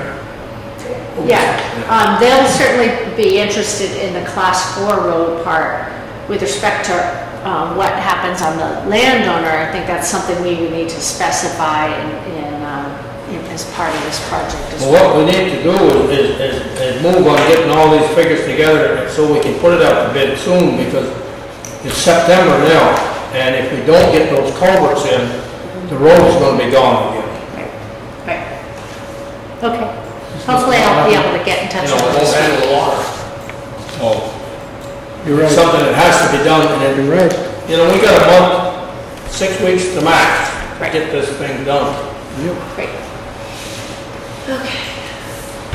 So, we won't be able to take any action until we get. I'll just continue with this project and keep you informed. Okay, that's all we got to deal with on that one for tonight, I guess. League of Cities and Towns amended contract for services. What is different about this from what it was? This includes the receipt of the applications to their office, providing the updates, number the applications, bundle them, make the packets for the select board members, providing the select board with guidance and other documents to assist, which they've done. And it increased the contract amount from $1,000 to $1,500, and not to exceed. So that dollar amount changes what you're saying. Right. Now, I had one question about this. Is there any way we could add something about if necessary? For example, number 9, schedule interviews and associated logistics if necessary. So can we add that so that, I mean, part of the not to exceed number is helpful, but we may not necessarily need some of these items or not as much time associated with it. Well, So I guess my question is whether we can make that modification. I mean, if you don't have anything to do with it, they won't charge you for it. This is the menu of the things that they would be agreeable to do. Okay, well, I just want to make sure that if they have this understanding that they will, we just need greater clarity, in other words. If we end up not relying on them for this, do we anticipate seeing an itemized budget or itemized invoice that Well, I'm sure they would. specifies it? The amount of time spent, I don't know to what degree they would itemize what activity each hour was allocated to, like interview scheduling or packet preparation, that kind of stuff.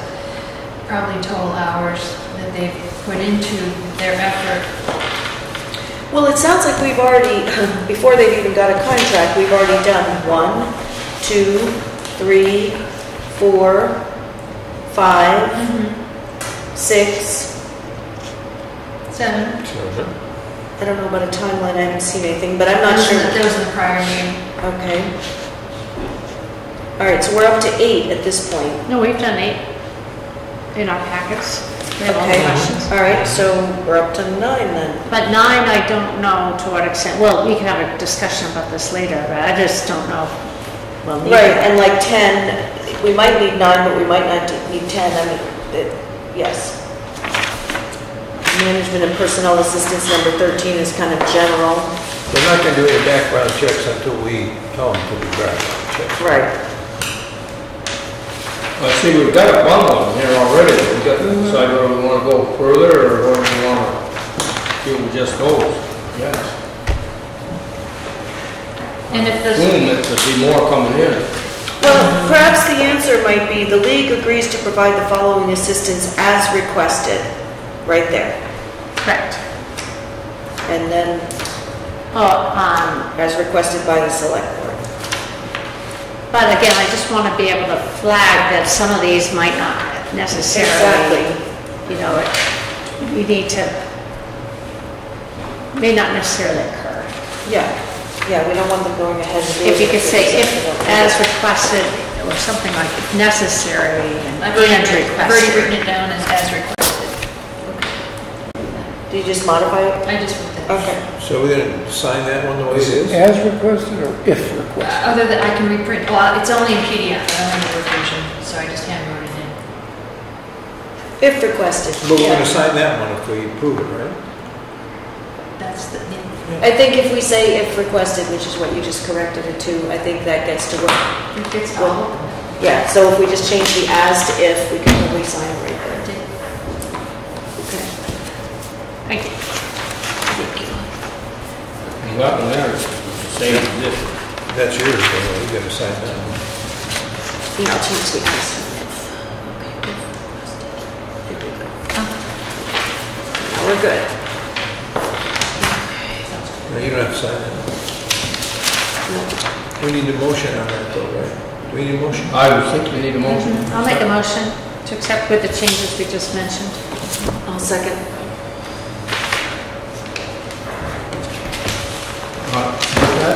I think Ian seconded, I made the motion. Motion made and seconded that we accept it as modified. All in favor of that motion?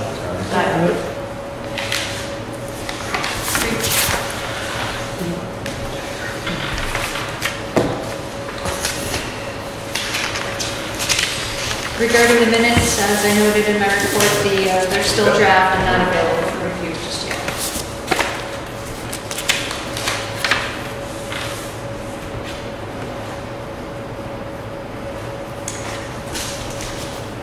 Now, at this point, I had added one item to our agenda, and that was just to talk about the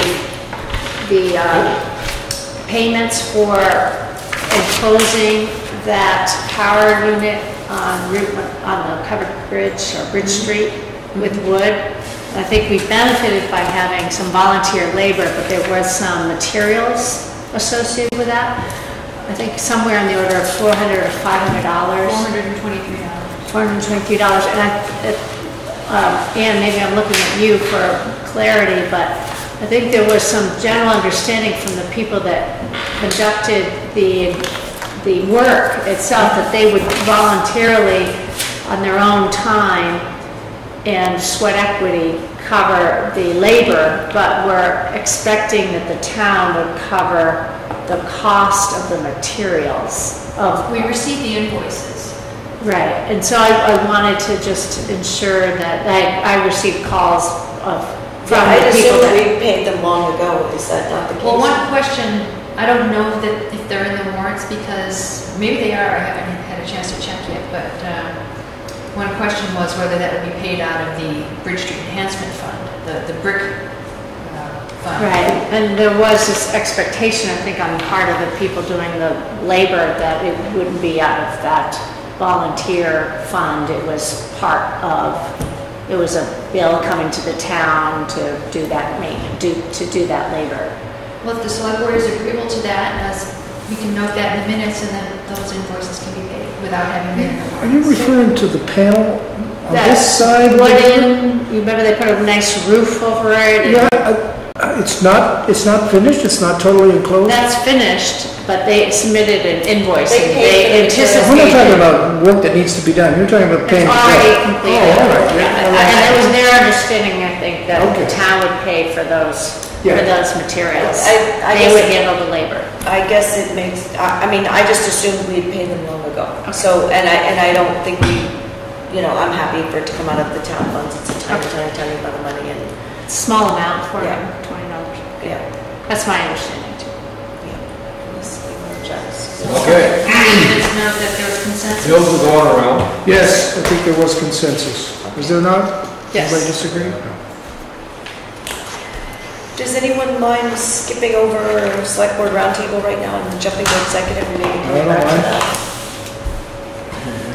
I was just asking if folks minded skipping select board roundtable, going to executive and coming back to the other if necessary. You want to skip the round table and go back to it later? I'm hoping people will agree. And I have nothing to add under my tier report. Nothing on the TA, yeah, I don't have a problem with that. We can skip over it. About the administrator's report, I have nothing to add. nothing to add. Minutes? Look at the minutes. They're not, they're still in draft form. All right. Ready for review. Correspondence we got to deal with immediately? Yes, no. Just the Jake break The issue. Jake break? Huh? You want to explain that Jake break?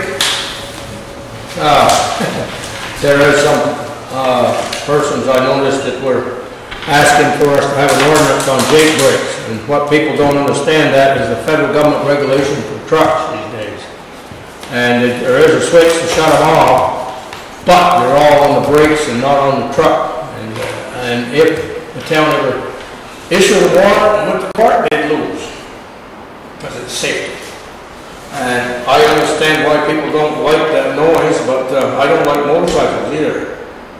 And how many people ride motorcycles? So my thinking is that we really want to consider not doing that for safety. That's my suggestion. It sounds like it's at 5 in the morning. Is it one business or one truck? A jake brake goes when the truck goes, Gary. I try and explain it to Darrell that it's an assistance to the brakes, and that it slows the truck down without using brakes, much safer than using brakes. I could go up on center face and with a full load of water and never touch a brake with the jake brake down on the tank. So there's a lot of towns that have enacted the ordinance, but nobody is enforcing it. They're doing it as a suggestion that people turn them off when they go through town, but if I was driving my truck through town, I wouldn't turn it off because it's safety. So that's what I told you. All right. Anything else before we go into executive session? What's going to happen after executive session? You're going to come back and do what? Round table. All we have is round table tonight. Executive session. That'll be about 11:30. Executive session's going to be long, probably. All right. Do we have a Round table. I don't have any round table. Nobody has a round table. There's no round table. There's no round table. Okay, and no round table. No round table. Tony don't want one. All right. Then I'll Make a motion to go into executive session for personnel matters. Personnel matters. All in favor? Aye. So carried.